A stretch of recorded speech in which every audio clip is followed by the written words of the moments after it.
Sunan, dalam budaya suku-suku di Pulau Jawa, adalah sebutan bagi orang yang diagungkan dan dihormati, biasanya karena kedudukan dan jasanya di masyarakat. Kata ini merupakan penyingkatan dari susuhunan. Satu kata ini berarti tempat penerima, susunan, jari yang 10, atau dengan kata lain, sesembahan.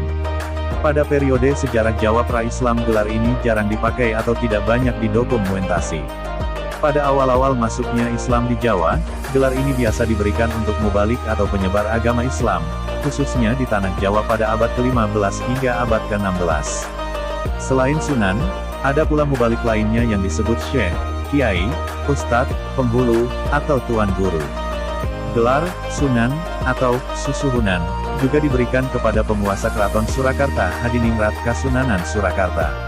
Kali ini kita akan bahas sedikit tentang makam Sunan yang ada di Kota Tuban. Berikut videonya makam-makam Sunan yang ada di Kota Tuban versi channel Berkah Kezoliman.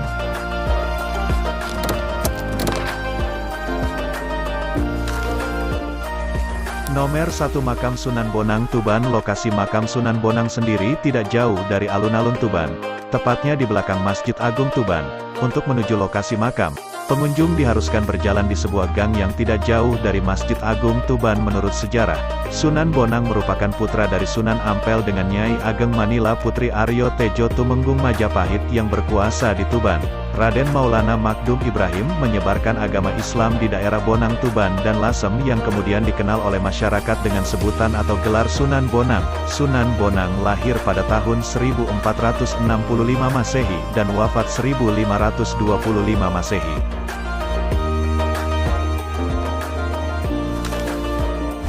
Nomor 2 Makam Sunan Andong Wilis.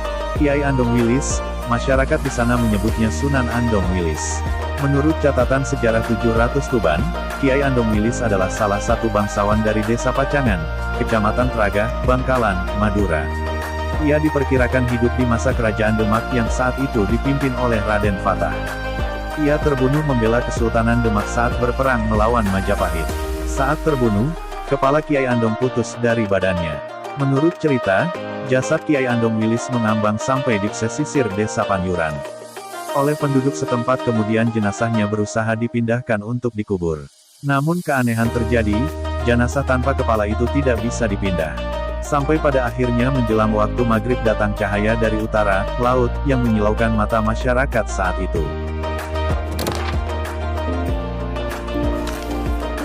Nomor 3 Makam Sunan Jogobelo. Makam Sunan Jogobelo, yang berada di Pemakaman Umum Kelurahan Sukolilo, Kecamatan Tuban, Kabupaten Tuban. Kisah yang beredar di masyarakat setempat, menyebutkan Sunan Jogobelo merupakan salah satu nama Sunan yang jarang disebut dan dikenal dalam sejarah. Wali Songo, Sunan Jogobelo atau Syekh Mahmud bin Soleh dikenal masyarakat Tuban yang mengajarkan pernikahan secara syariah Islam, pada saat pernikahan masih menggunakan kepercayaan agama leluhur sebelumnya. Namun demikian, makam Sunan Jogobelo ini memang tak banyak dikunjungi oleh para peziarah. Hanya beberapa warga saja yang datang ke sana. Karena makam ini belum dikenal serta asal muasalnya juga masih samar. Kebenaran dari hal masih menjadi kontroversi karena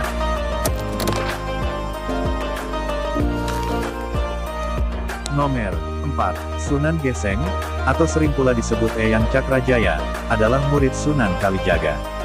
Ia adalah keturunan Imam Jafar Es-Sadiq, dengan nasab, Sunan Geseng bin Husain bin Al-Wahdi bin Hasan bin Askar bin Muhammad bin Husain bin Askib bin Muhammad Wahid bin Hasan bin Asir bin Al bin Ahmad bin Mosrir bin Jazar bin Musa bin Hajar bin Jafar Es-Sadiq bin Muhammad Al-Bakir bin Ali Zainal Abidin Al-Madani bin Al-Husain bin Al-Imam Ali K.W.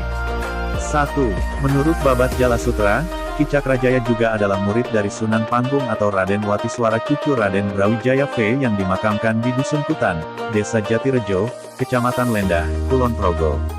Makamnya terletak di bukit pinggir Sungai Progo. Beberapa orang menganggap antara Ki Cakrajaya dan Sunan Panggung adalah orang yang sama. Menurut hikayat, pada suatu saat ia mengikuti anjuran Sunan Kalijaga untuk mengasingkan diri di suatu hutan untuk konsentrasi beribadah kepada Allah.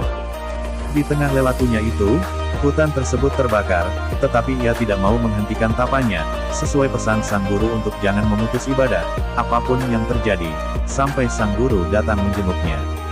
Demikianlah, ketika kebakaran berhenti dan Sunan Kalijaga datang menjenguknya, dia dapati Cakrajaya telah menghitam hangus, meskipun tetap sehat walafiat. Maka digelarilah ia dengan Sunan Geseng.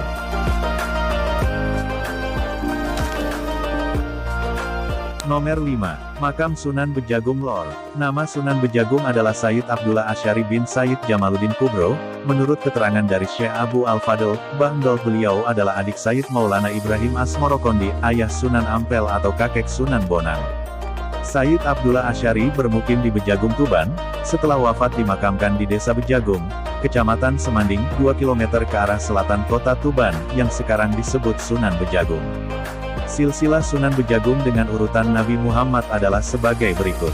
Nabi Muhammad SAW, Siti Fatimah Az-Zahra, istri Sayyidina Ali bin Abi Thalib, Sayyid Husain, Sayyid Ali Zainul Abidin, Sayyid Muhammad Al-Bakir, Sayyid Jafar Shodiq, Sayyid Ali As-Satu, Iroidi, Sayyid An-Nakib Ar-Rumi, Sayyid Isa An-Nakib Al-Basori, Sayyid Ahmad Muhajir Al-Faqih Al-Muqaddam, Sayyid Ubaidillah, Sayyid Alawi, Sayyid Muhammad, Sayyid Alawi, Sayyid Ali Qoli, Qosam, Sayyid Muhammad Shodiq Murobat, Sayyid Abdul Malik, Sayyid Abdullah Khan, Sayyid Ahmad Syah, Sayyid Jamaluddin Al-Husaini, Sayyid Jamaluddin Kubra, Sayyid Jumadil Kubro, Sayyid Abdullah Asy'ari, Sunan Bejagung, Tuban.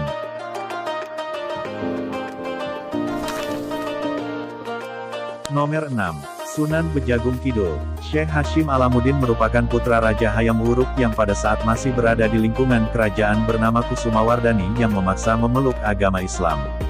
Keinginannya untuk masuk agama Islam tetap bergelora, meskipun pertentangan dari lingkungan istana kerajaan masih tetap terjadi. Kusumawardhani, sebelum masuk agama Islam dia mencoba berguru kepada Syekh Jumadil Kubro yang masih merupakan ayah dari Syekh Abdullah Asy'ari atau Sunan Bejagung. Namun, keinginan putra raja itu tidak dipenuhi oleh Syekh Jumadil Kubro, melainkan hanya sebuah arahan yang dia dapat. Arahan untuk belajar agama Islam kepada putranya, Kusumawardhani disuruh Syekh Jumadil Kubro untuk menemui Syekh Abdullah Asy'ari atau Sunan Bejagung. Dengan niat yang tulus, putra raja itu berangkat untuk menemui Kanjeng Sunan Bejagung. Begitu bertemu Sunan Bejagung, maka Kusumawardhani langsung mempelajari agama Islam kepada sang guru. Meski dia berasal dari lingkungan kerajaan, tak membuatnya untuk goyah dalam belajar agama Allah.